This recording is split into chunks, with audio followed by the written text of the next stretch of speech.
know, the great Prime Minister of the UK, and we just signed a document. This is, sorry about that. This is it.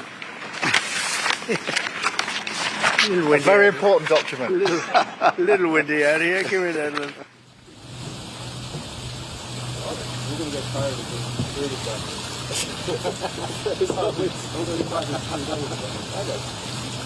It is a good spot. So, yes, it's much better. Yeah. Yeah. So it's going to see over the yard. I think another guy.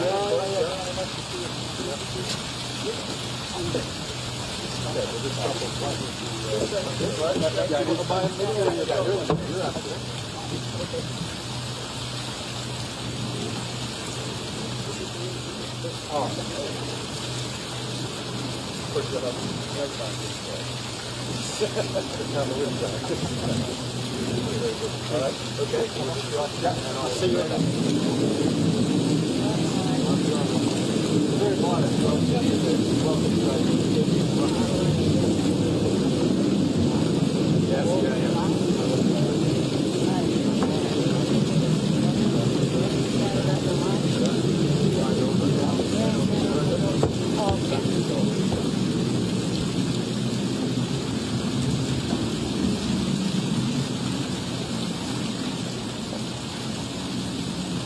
L'honorable Donald J. Trump, président des États-Unis d'Amérique.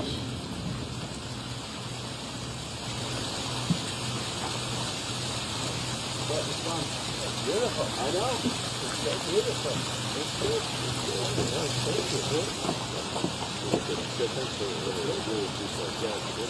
This is a big. I got to introduce my wife. My wife Diana.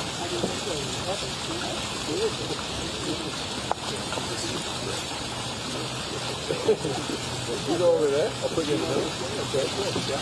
Not bad. Not bad.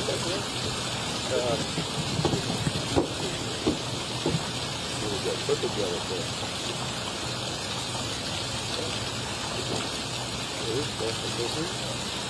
We got the plate down the other day.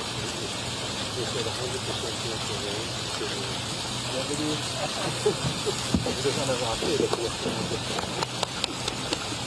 That's what we're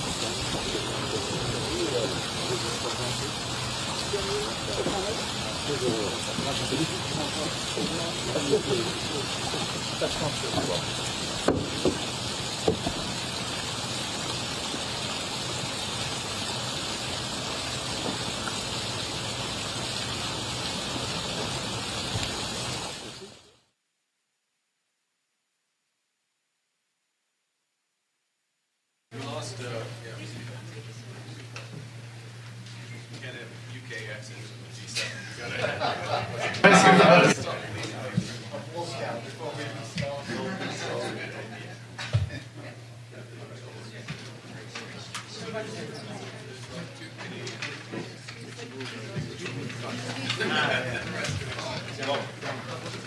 Good morning, everyone. Bonjour tout le monde. Welcome to Kananaskis and the 2025 G7 Leaders Summit. I'm pleased all leaders are here, honored by your presence. In my home province, Alberta, in the heart of the Canadian Rockies. I'd note that we are also meeting on Treaty 7 territory. These are the traditional lands of the Blackfoot Confederacy, the Stoney Nakoda Nations, and the Tsuut'ina First Nations. And we're gathering at one of those turning points in history. I think we all recognize that turning point where the world looks to this table for leadership. The world's more divided and dangerous. Hostile states and terrorists have expanded their capabilities and their reach, threatening global security in our local communities. Global commerce, energy systems, even intelligence are all being rewired. Plus juste et plus libre. Mais le G7 doit s'adapter pour arriver à ses fins. Nostalgia isn't a strategy.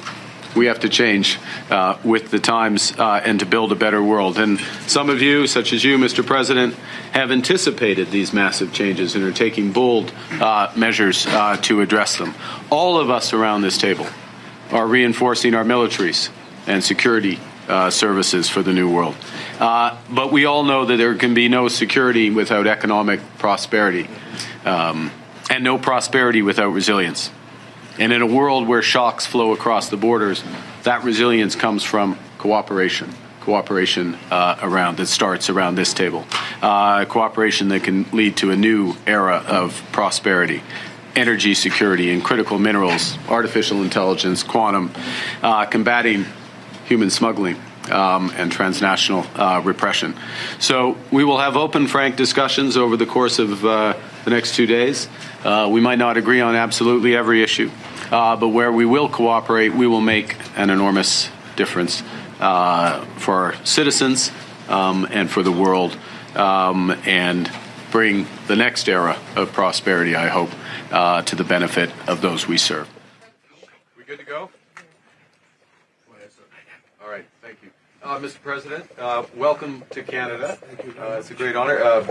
Happy birthday. A few days short. A little bit. A few days short, but didn't have a chance to see you on the day. Happy birthday to the U.S. military as well, 250th, and this is the 50th birthday, if you will, of the G7. This marks the 50th birthday of the G7, and the G7 is nothing without U.S. leadership, and your personal leadership of the United States.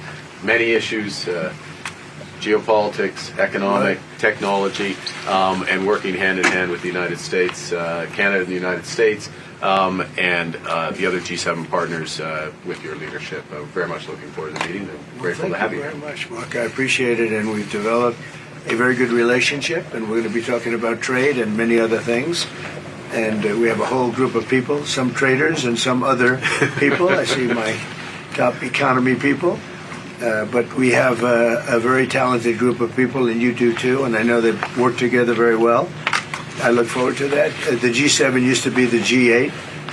Barack Obama and a person named Trudeau didn't want to have Russia in, and I would say that was a mistake, because I think you wouldn't have a war right now if you had Russia in, and you wouldn't have a war right now if Trump were president 4 years ago, but it didn't work out that way. But it used to be the G8.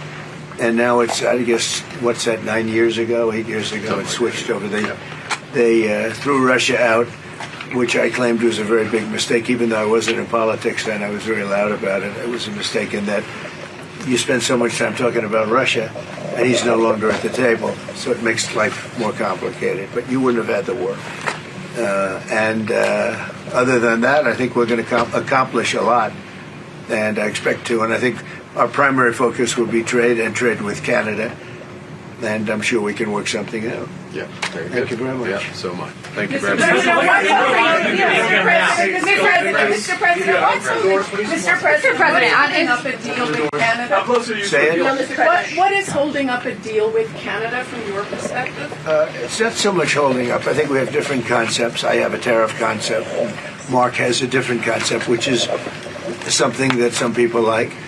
But we're going to see if we can get to the bottom of it today. I'm a tariff person. I've always been a tariff. It's simple, it's easy, it's precise, and it just goes very quickly. And I think Mark has a more complex idea, but also very good.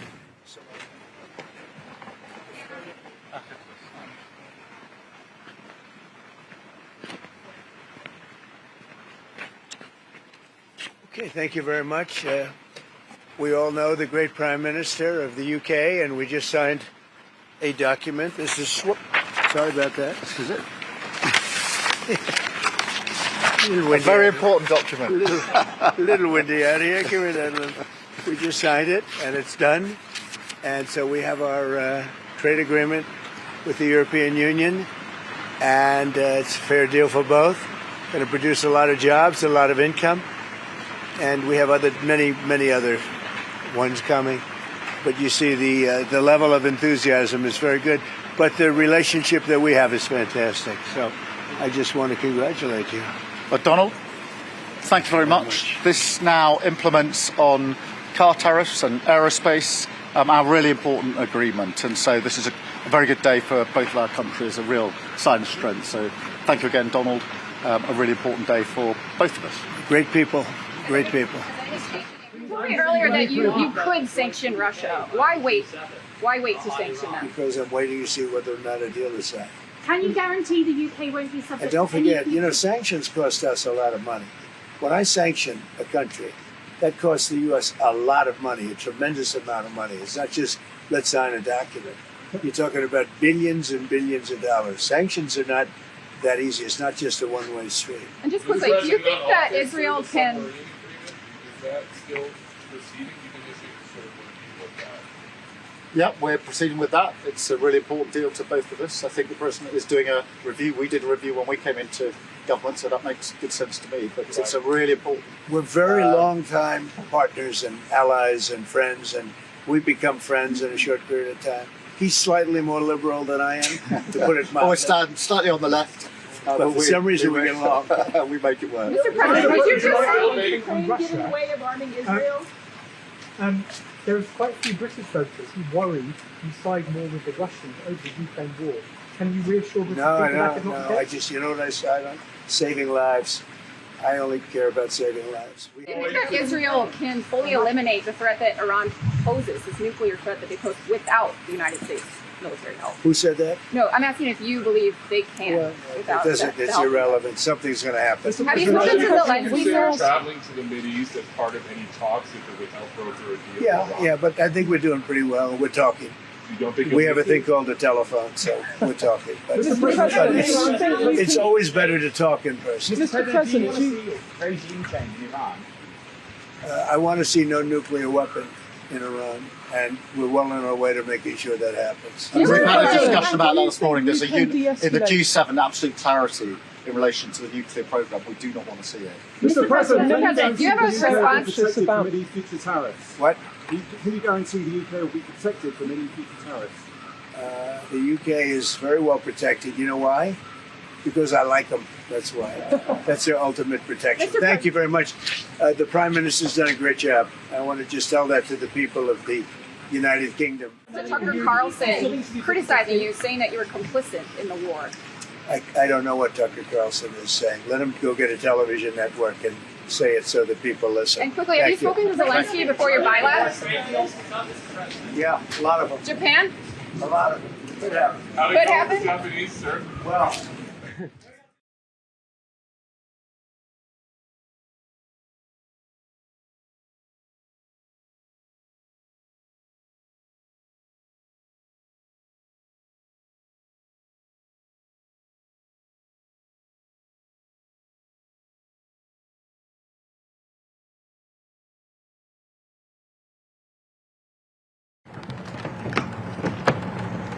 Look at that. All instructions. We're resolute, but also active. To left to the right. Yeah, we go from left to the right. Yeah. So everyone gets a direct line of sight.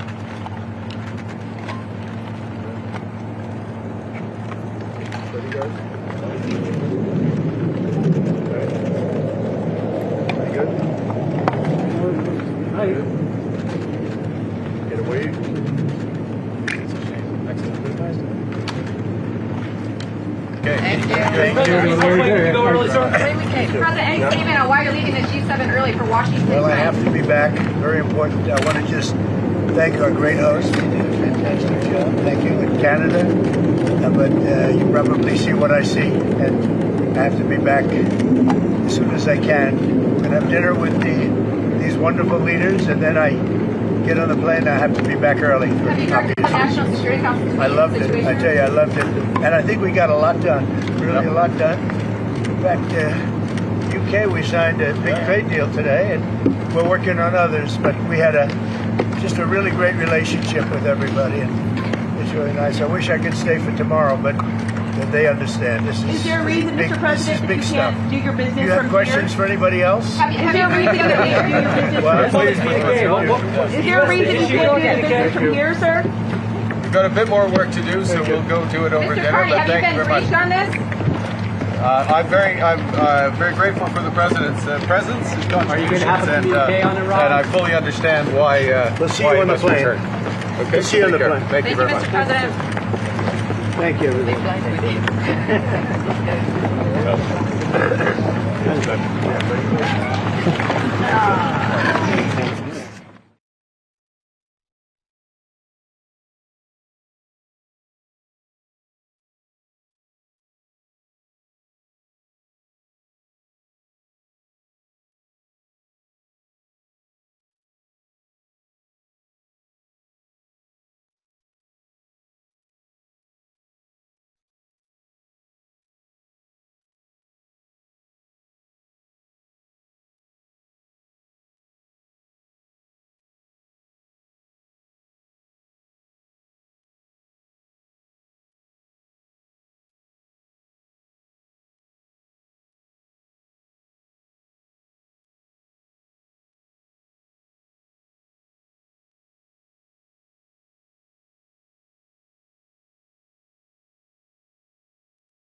just posted right before we took off that you're not leaving because of a ceasefire. Why are you? Can you elaborate? Looking at better than ceasefire. We're not looking for a ceasefire. I didn't say I was looking for a ceasefire. That was Emmanuel, nice guy, but he doesn't get it right too often. But we're not looking. We're looking for better than a ceasefire. What specifically is better than a ceasefire? What are you looking for here?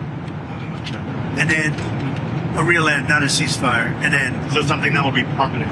Yeah. Or giving up entirely. That's okay too. Are you close there? Is that possible? Is that possible in the next 24 Why not? Certainly possible. Complete give up. That's possible, yeah. Doing pretty well. Right now we're doing pretty well.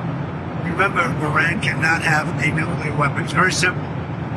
We don't have to go too deep into it. They just can't have a nuclear weapon. What was the thinking on the call for Tehran to evacuate? Is there a threat or is there incoming? What was the thinking on the full evacuation? I want people to be safe.